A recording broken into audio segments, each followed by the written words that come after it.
Ekotürk'ten merhaba, Saat Farkı'na hoş geldiniz. Her hafta birbirinden farklı konuları, farklı milletlerden konuklarla konuşuyoruz. Bu hafta Amerikalı ünlü askeri tarihçi Edward Erickson konuğum. Kendisi ABD ordusundan yarbay rütbesiyle emekli olmuş önemli bir isim. Osmanlı askeri tarihi, Birinci Dünya Savaşı ve Mustafa Kemal Atatürk üzerine Türkçe'ye de çevrilmiş çok sayıda kitabı var. Kurtuluş Savaşı'nın askeri yönünü anlattığı son kitabı The Turkish War of Independence kısa süre önce yayınlandı. Bu hafta hem bu kitabı hem de Osmanlı'dan Cumhuriyet'e Türk askeri tarihini ve elbette Mustafa Kemal Atatürk'ü konuşacağız. Welcome Professor. Hoş geldiniz komutanım.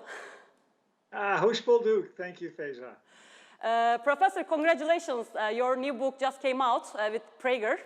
And it's on a topic that every Turkish citizen knows by heart. We will discuss that later. But first, I would like to ask you about the First World War, on which you have also published a few books. First of all, Professor, we Turks usually say the Ottoman Empire should not have entered the war. Could the empire remain neutral during the war and avoid a catastrophic outcome, I want to ask. And second, again, we say the decision to enter the war on the side of Germany was a fatal mistake. But in the beginning of the war, could the outcome be foreseen? What kind of military calculation or logic must have driven the Ottoman Empire to side with Germany? The floor is yours. Okay, that's a long and you know that's a 1,000-word book right there. Yes, sure. But if we look at the other countries who tried to avoid entering the war, Italy, Greece, Bulgaria, the Ottoman Empire, and even my country, the United States, it was difficult to avoid not being drawn into the war. And as countries were drawn into the war, they had to choose a side. Bulgaria chose Germany. Italy chose the Allies. The Americans chose the Allies as well. So all countries who were neutral, it was almost impossible to stay neutral in this war for a lot of reasons. So the Ottoman Empire was forced to pick one side or the other. They were more advantaged by picking Germany and Austria-Hungary. Why is that? That's because the Allies, Britain and France and Russia, all had designs on the Ottoman Empire. They had something to gain from Ottoman weakness and Ottoman loss. So my view is the Ottomans, if not November 1914, within a year they would have had to join the war. They had to pick a side. The Germans and the Austro-Hungarians in November 1914 appeared stronger and in a better position to help the Ottomans after the war achieve some gains economically and politically. So I think it was a foregone conclusion they would enter the war. And of course, Professor, despite the defeat at the end, let me ask, I mean, how would you assess the overall performance of the Ottoman army during the war? What were the most fatal mistakes and the most glorious moments? Yeah, the Allies didn't expect much from the Ottoman army. The Ottoman army had been defeated ever since the middle of the 1600s by Russians, by opponents, and so there was not much of an appreciation for the strengths of the Ottoman army. I wrote my PhD dissertation on this subject, and the Ottoman army in 1914 had benefited from 40 years of German military assistance in the way of training and education. So the Ottoman army was much stronger than anybody expected. The sick man of Europe lasted longer than Austria-Hungary or Russia. The French army mutinied, but the Ottoman army kept fighting. It was really a remarkable performance. Their officer corps, their senior leadership, what today are called kurmay subay, highly educated, brilliant generals. So the Ottoman army's performance surprised everybody. It was remarkably proficient it could move and fight better than the industrialized armies that it fought. Were there other catastrophes? They had a tough time because they were an unindustrialized country fighting industrialized nations. So fighting on many fronts. In 1916, they were fighting on 6 different fronts. So their army was not concentrated. Sarah Kamish, let me talk a little bit about Sarah Kamish. The plan was brilliant. It came within an inch, a millimeter of succeeding. So the plan was based on a concept that's often criticized. It went bad for the Ottomans, but the plan itself was good and almost succeeded. Had it succeeded, it would have changed the calculus in the Caucasus. The magnificent victory at Gallipoli, probably the crowning achievement of the war for the Ottoman army. The first time they had defeated Europeans since the early 1600s. And then the other victory I would point out that's important was the encirclement at Kut el Amara in 1916, where a small British army was captured by the Ottomans. So the Ottoman army overall of excellent performance. Oh.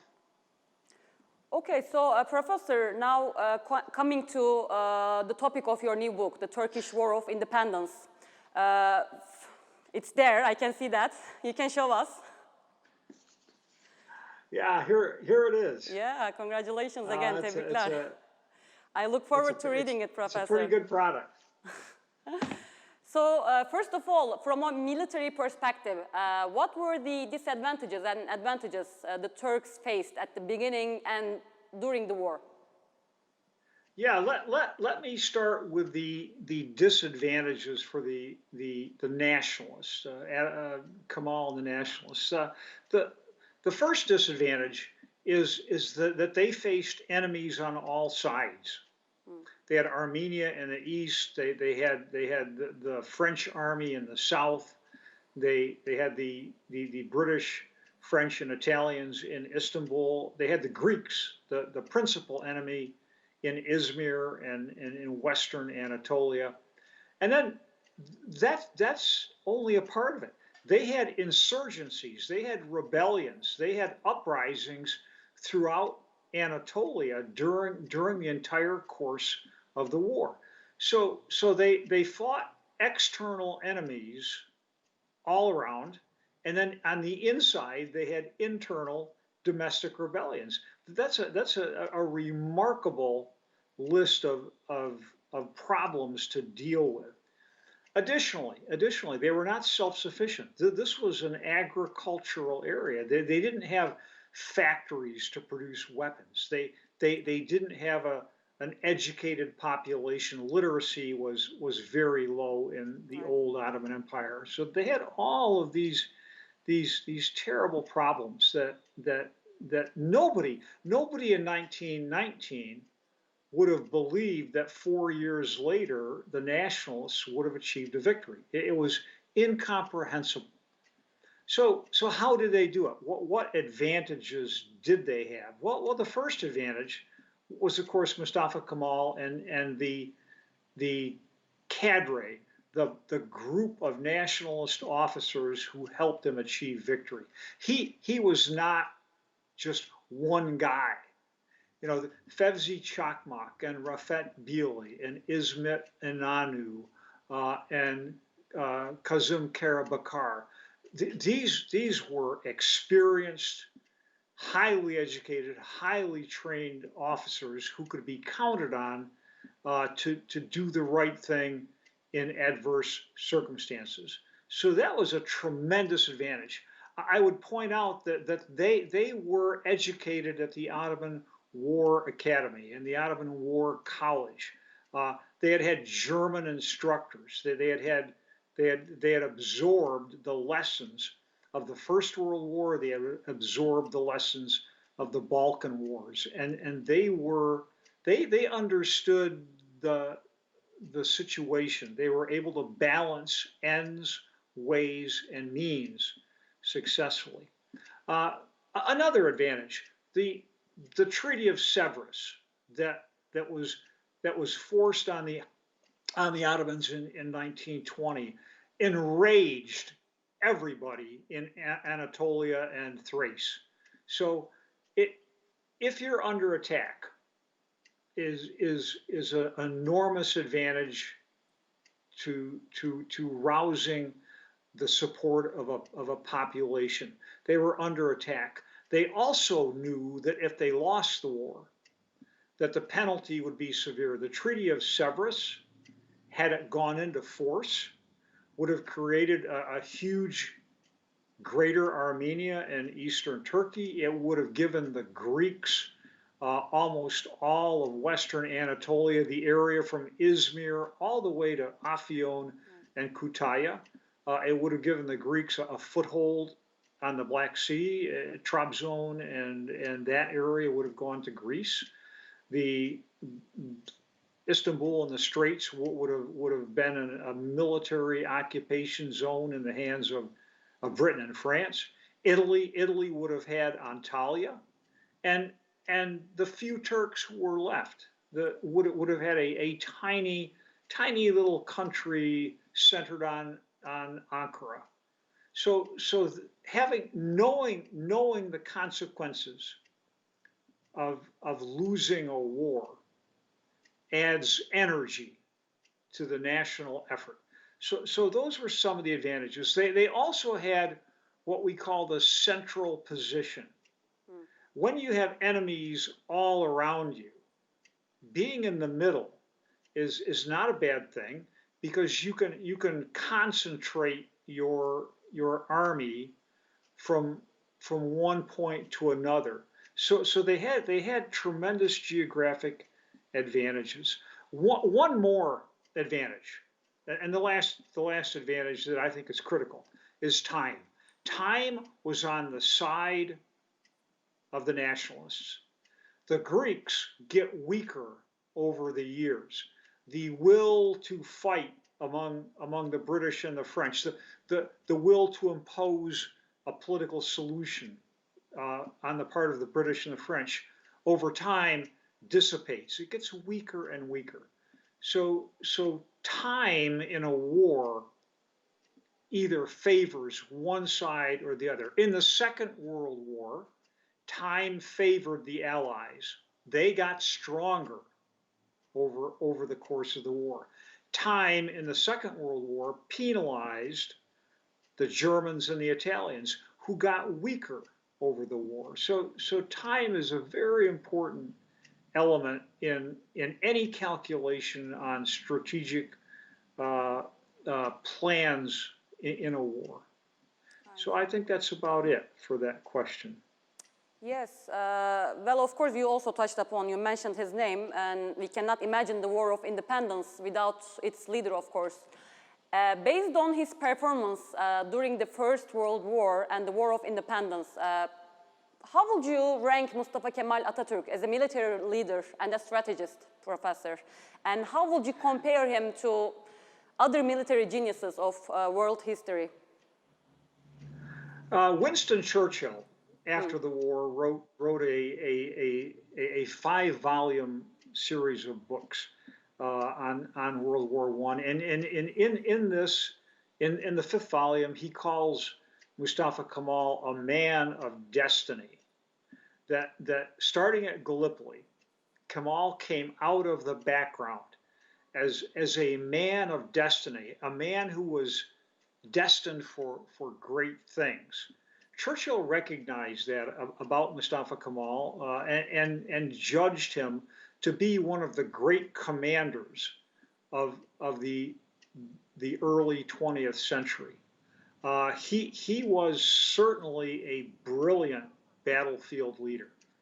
What is unusual about Kemal that very few generals have in their background is Kemal fought from a lieutenant, from the time he was a lieutenant, a Tayman, all the way up to being the head of state.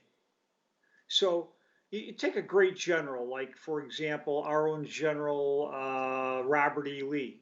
Robert E. Lee was a very successful general, but he never served as the head of state. Robert E. Lee was always a battlefield general. So who can we actually compare Mustafa Kemal to? The only real comparison that can be made is with Napoleon Bonaparte. Napoleon Bonaparte fights from 1798 until 1815. And Napoleon Bonaparte goes from being a lieutenant to the head of state. So what we're talking about is a career that includes not just war fighting, but nation building and diplomacy. A career that spans the tactical battlefield, going all the way up to the strategic decisions involving a nation at war. Napoleon Bonaparte also fought in the desert, and he fought in the cold winter steppes of Russia, and he fought in the mountains of Italy, and he fought in the fertile plains of Northern Europe.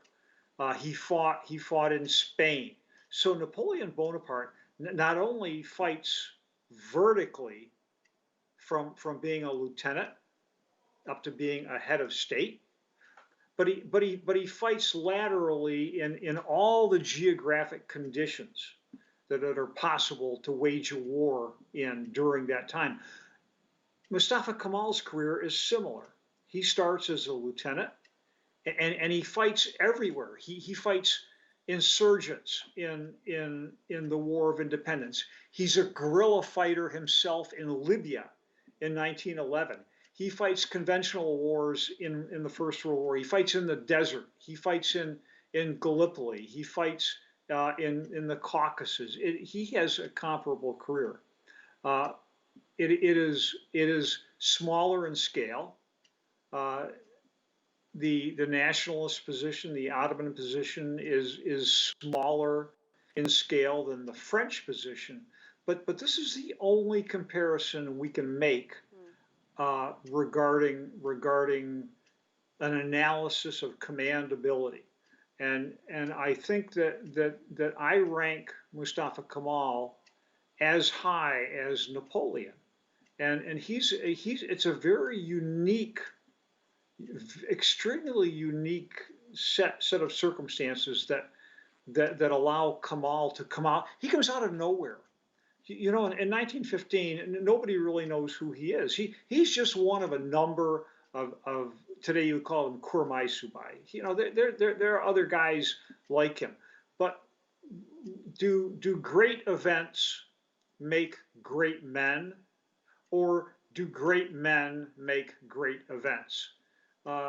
David Petraeus, a famous American general, has a well-known saying that luck is the intersection of opportunity and preparation.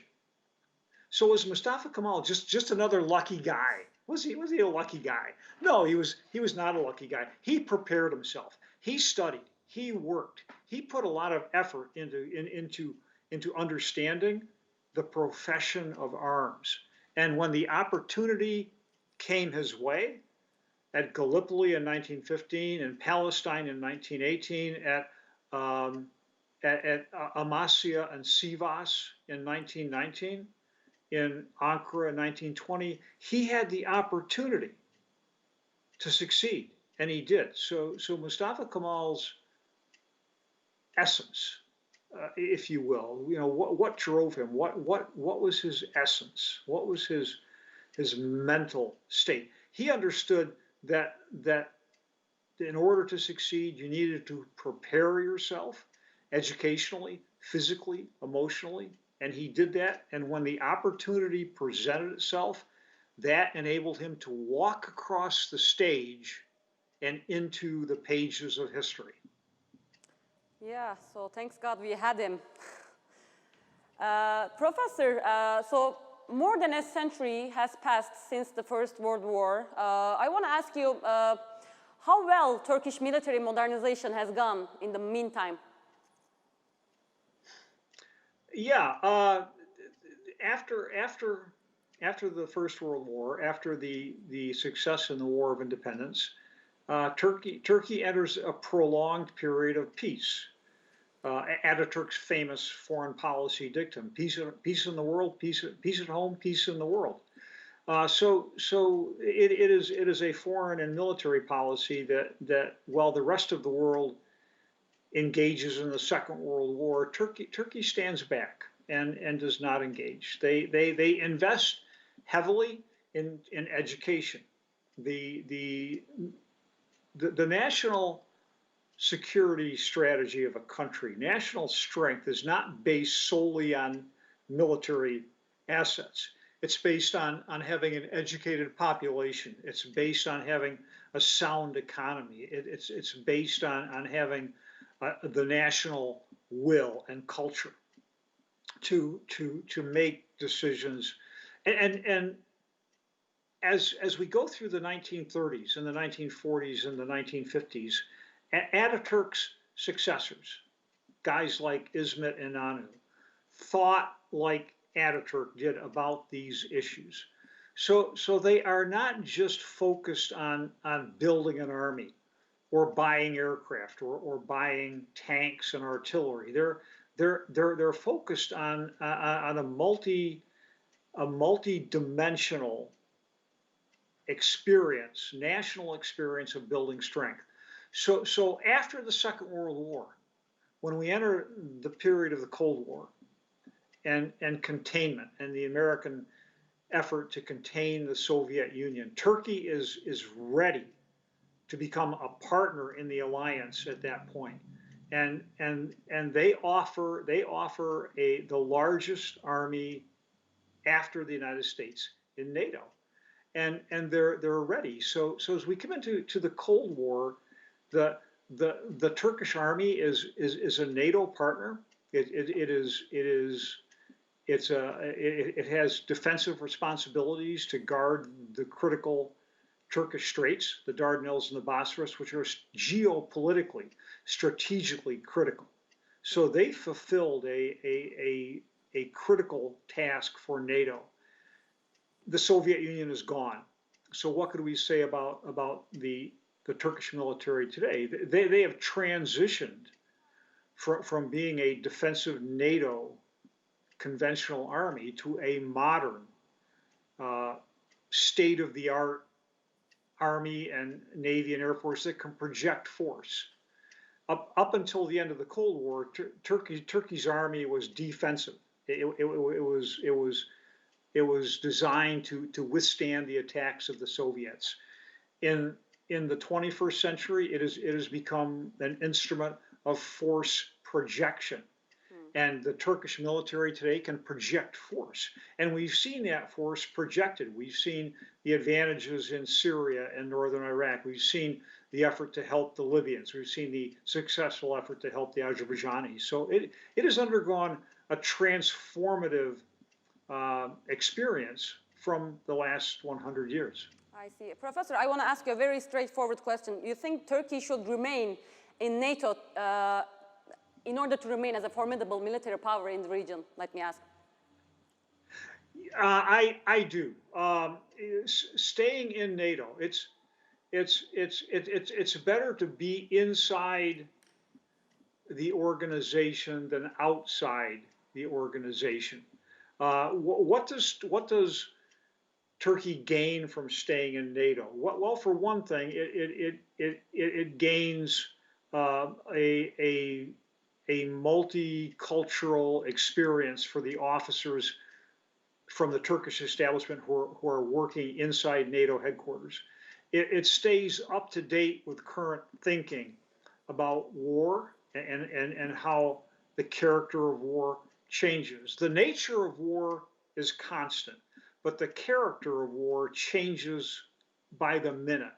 So staying in NATO keeps them up to date. Staying in NATO also offers them opportunities for training and education that greatly assist developing the force structure. The other advantage to staying in NATO is the veto. They can veto. They can stop NATO from doing something. That is hugely important. It's not a nice thing to do. Turkey, this past week, vetoed a NATO condemnation of Belarus with the airliner crisis. The first time lately that they've used the veto.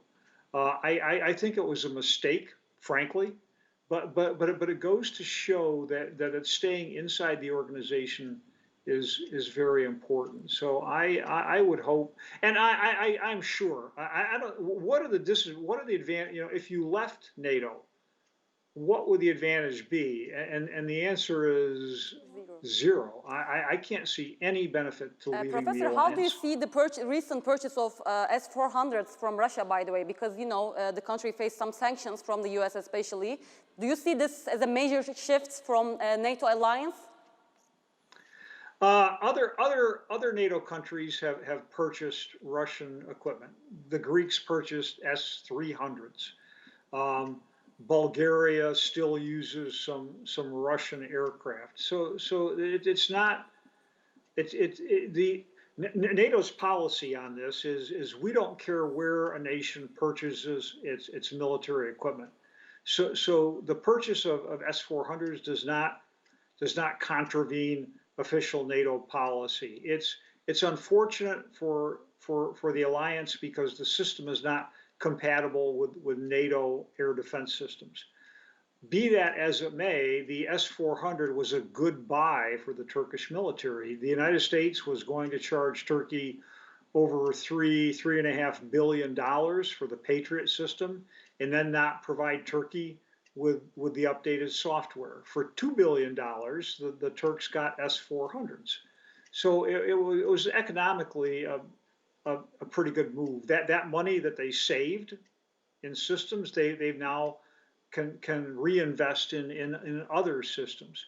I don't think the S-400s will ever be used. I mean, what country would attack Turkey with ballistic missiles? I don't see an adversary out there. So I think over time, in the next 5 or 6 years, Turkey will take those S-400 missiles and mothball them or deactivate them. They will, in a few years, not be a requirement for the security of the country. So I think over time, the situation will go back to the pre-S-400 acquisition. I see. Well, time is up, Professor. Unfortunately, there are lots of other issues to talk, but hopefully when you next time when you come to Turkey, when you visit Turkey, also you will sign the book for me, and we will talk more about these issues. Okay, I've enjoyed it. Thank you very much. Thank you very much, Professor. Thank you very much. Çok teşekkür ederim. Okay, Feyza.